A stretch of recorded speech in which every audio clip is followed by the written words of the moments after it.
వచ్చేసింది ఆది శ్రావణం షాపింగ్ అంతటికి అతిపెద్ద కేజీ సేల్ తో పాటు up to 61% of 1+1 offers, combo offers ఇంకా మరెన్నో. CMR shopping mall.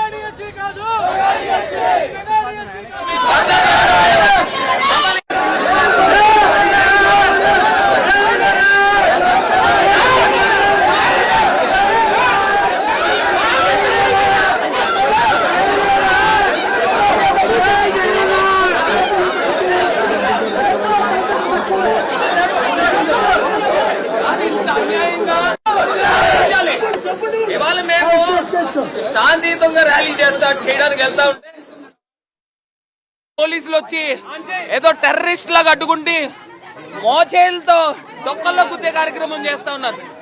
ఎంత అన్యాయం ఎక్కడైనా ఉందా? ఎంత దారుణం ఎక్కడైనా ఉందండి? పోలీస్ డిపార్ట్మెంట్ ఏంటబ్బా ఇలా రక్కేసి, ఇగోండి చూడండి, ఇప్పుడుకిప్పుడు పోలీసులు ఎలా రక్కారు చూడండి. ఎంత దారుణంగా స్కిన్ ఊడిపోయేటట్టు వాంటెడ్లీ ఎలా రక్కుతారండి? ఎంత దారుణమా?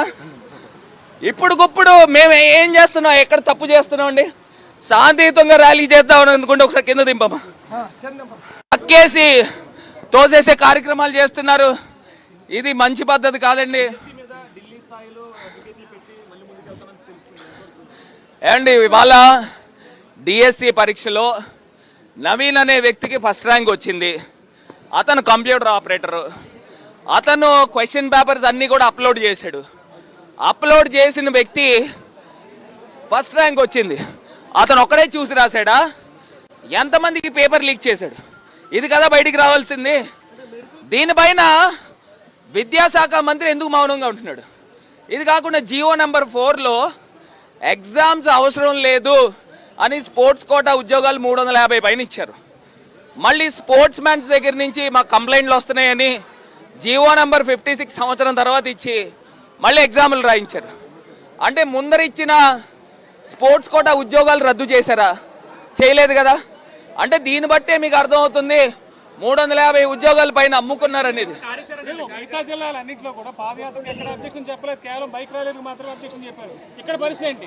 అసలు ఎందుకు అడ్డుకుంటున్నారో తెలియట్లేదండి. ఇప్పుడు ఇదే మండపేట, ఇదే ఎస్పీ గారి పరిధిలోకి వస్తుంది. అక్కడ ఇచ్చారు పాదయాత్ర చేయడానికి. మేము పాదయాత్రగా వెళ్తాము, గాంధీ మార్గంలో వెళ్తాము, అంబేద్కర్ ఇచ్చిన రాజ్యాంగం ప్రకారంగా అనుసరించుకునే వెళ్తాము. మేము ఎక్కడా కూడా యాంటీ సోషల్ ఎలిమెంట్స్ కాదు కదండి. మేమంతా కూడా డిఎస్సి పరీక్షల్లో అవకతవకలు జరిగినాయి. నీట్ ఎగ్జామ్ పేపర్ ఎలాగైతే లీక్ అయిందో డిఎస్సి పేపర్ కూడా లీక్ అయింది. దానికి బాధ్యత వహించి నారా లోకేష్ రాజీనామా చేయాలి అనే కార్యక్రమం. ఇది చూడండి, ఇప్పుడుకిప్పుడు అదొకటి. ఇది ఒక మంచి డాక్టర్ ప్రియాంకని దుండగులు దారుణాతి దారుణంగా కారు కిందన పెట్టి తొక్కిచ్చి చంపేసిన పరిస్థితుల్లో పోలీసులు 3 రోజుల పాటు తాత్సారం చేసి స్టేషన్ బెయిల్ ఇచ్చే కార్యక్రమం చేశారు. కానీ మేమంతా దాన్ని వెలుగులోకి తీసుకొచ్చిన తర్వాత ఇమీడియట్గా అరెస్టులు చేసి ఏదో కాలయాపన చేస్తున్నారు. ఇవాళ ప్రియాంకకి మద్దతుగా, డాక్టర్ ప్రియాంకకి మద్దతుగా విద్యా సంస్థలు బంద్ ప్రకటిస్తే సుమారుగా 40-50 మంది పోలీసులు వచ్చి అడ్డుకునే ప్రయత్నం చేస్తున్నారు. ఇవాళ మీరు ప్రజాస్వామ్యాన్ని కూనీ చేస్తున్నారు. ఇవాళ దారుణాతి దారుణంగా రక్తసిక్తం చేస్తూ ఉన్నారు. అసలు ఇక్కడ ఈయనే సీఏ గారు ఉన్నారు, పక్క నుంచి కానిస్టేబుల్ వచ్చి గిల్లేసే కార్యక్రమం చేస్తున్నారు. ఇంకో పక్కన మో చేతులతో డొక్కల్లో కొట్టే కార్యక్రమం చేస్తున్నారు. ఇవన్నీ కూడా వీడియో ఫుటేజ్లు ఉంటాయి. ఖచ్చితంగా నేను ఒకటే చెప్తున్నా పోలీస్ డిపార్ట్మెంట్కి కూడా, ఎల్లకాలం చంద్రబాబు నాయుడు గారు ఉండరండి ముఖ్యమంత్రిగా. రేపు మా ప్రభుత్వం వస్తుంది. ప్రతి ఒక్కరిని కూడా గుర్తుపెట్టుకుంటాం. మీరు ప్రజాస్వామ్యాన్ని ఏ బేసిస్లో అనగదొక్కుతున్నారు, ఖచ్చితంగా ఇవన్నీ కూడా గుర్తుపెట్టుకుంటాము. మీకు తగిన మూల్యము చెల్లించుకోక తప్పదని కూడా ఈ సందర్భంగా చెప్తాం.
రైట్, మనం చూస్తున్నాం రాష్ట్ర వ్యాప్తంగా కూడా రాజమండ్రి, పుట్టపర్తి, గుంటూరు, పులివెందుల, చంద్రగిరి, విజయనగరం ఇలా రాష్ట్ర వ్యాప్తంగా ఎక్కడ చూసినా వైఎస్ఆర్సీపీ నేతలు, కార్యకర్తల ఆధ్వర్యంలో శాంతియుతంగా నిరసన ర్యాలీలు కొనసాగించాలి అని ప్రయత్నం చేస్తున్నప్పటికీ కూడా పోలీసులు వారిని బలవంతంగా అడ్డుకొని వారిపైనే దాడికి ప్రయత్నిస్తున్న దృశ్యాలు మనం చూస్తూ ఉన్నాం.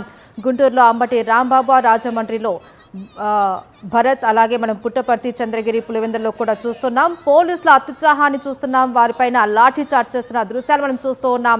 అయితే మేము శాంతియుతంగా నినాదాలు చేస్తున్నప్పటికీ, ర్యాలీలు చేస్తున్నప్పటికీ కూడా వీరంతా కూడా తమపై దౌర్జన్యానికి పాల్పడుతున్నారనేసి వైఎస్ఆర్సీపీ నేతలు, కార్యకర్తలు చెప్తున్నారు. మాజీ ఎంపీ భరత్ ఇంటి దగ్గర కూడా ఉద్రిక్త పరిస్థితి నెలకొంది. ఆయన గేటు వద్దే పోలీసులు అడ్డుకున్నారు.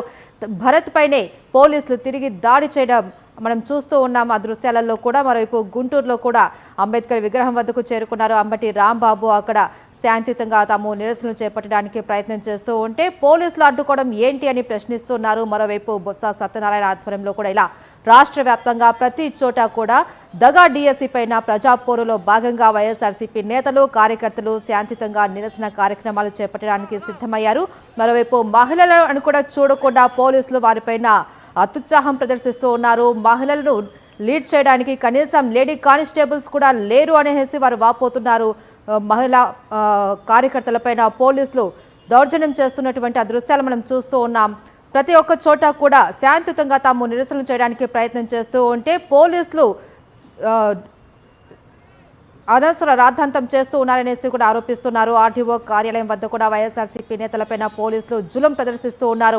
వైఎస్ఆర్సీపీ శ్రేణులపైన లాఠీ చార్జ్ చేస్తూ ఉన్నారు. పోలీసులు వారిని అడ్డుకుంటూ వస్తున్నారు. అడుగడుగునా కూడా శాంతియుతంగా నిరసన తెలుపుతున్నారు వైఎస్ఆర్సీపీ నేతలు. కానీ వారిపైన లాఠీ చార్జ్ చేయడం ఏంటి అని మరోవైపు బొత్స సత్యనారాయణ కూడా పోలీసులను ప్రశ్నిస్తూ ఉన్నారు. డిఎస్సీలో జరిగిన అక్రమాలకు నైతిక బాధ్యత వహిస్తూ విద్యాశాఖ మంత్రి నారా లోకేష్ వెంటనే రాజీనామా చేయాలి అంటూ వైఎస్ఆర్సీపీ నేతలు, కార్యకర్తలు, అలాగే డిఎస్సీ అభ్యర్థులు అంతా కూడా నిరసనలు వ్యక్తం చేస్తూ ఉన్నట్టు ఆ దృశ్యాలు మనం చూస్తూ ఉన్నాం.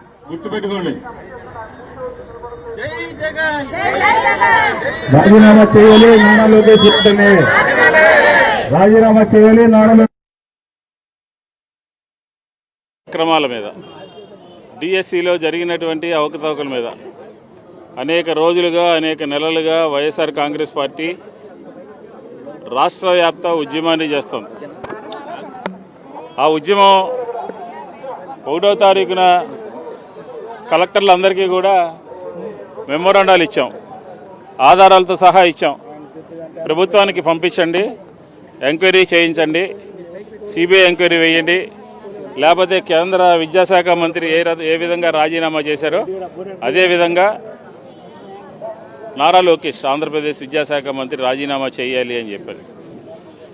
మేము అడిగింది ఏంటి, నిరాహార దీక్షలు చేస్తూ ఉంటే, శాంతియుతంగా నిరాహార దీక్ష చేస్తూ ఉంటే విజయవాడ నగరంలో ఏ రకమైనటువంటి దాడి జరిగిందో తెలుసు.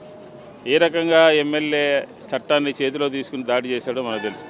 విజయవాడ నగరమే కాదు, అబ్బాయి చౌదరి గారు, అలాగే జమ్ముల మడుగులో, అలాగే విడదల రజని, ఇట్లా రకరకాలుగా అధికార దుర్వినియోగం చేశారు. కానీ ఇదే డిఎస్సికి సంబంధించినటువంటి ఎంపికైనటువంటి వాళ్లతో కర్నూలులో చంద్రబాబు నాయుడు గారు స్పాన్సర్ చేసి, చంద్రబాబు నాయుడు గారు బస్సులు పెట్టి, చంద్రబాబు నాయుడు గారు భోజనాలు పంపించి కర్నూలు సెంటర్లో ఏ విధంగా ర్యాలీ చేశారు, ఏ విధంగా ప్రభుత్వము అనుమతి ఇచ్చింది అని చెప్పని అడుగుతా ఉన్నాం. మీరు 16,000 మంది, వాళ్ళకి మేము వ్యతిరేకంగా ఎక్కడా కూడా మాట్లాడలేదు. మరిన్ని అప్డేట్స్ కోసం ఛానల్ను సబ్స్క్రైబ్ చేయండి. నోటిఫికేషన్స్ కోసం బెల్ ఐకాన్ పై క్లిక్ చేయండి.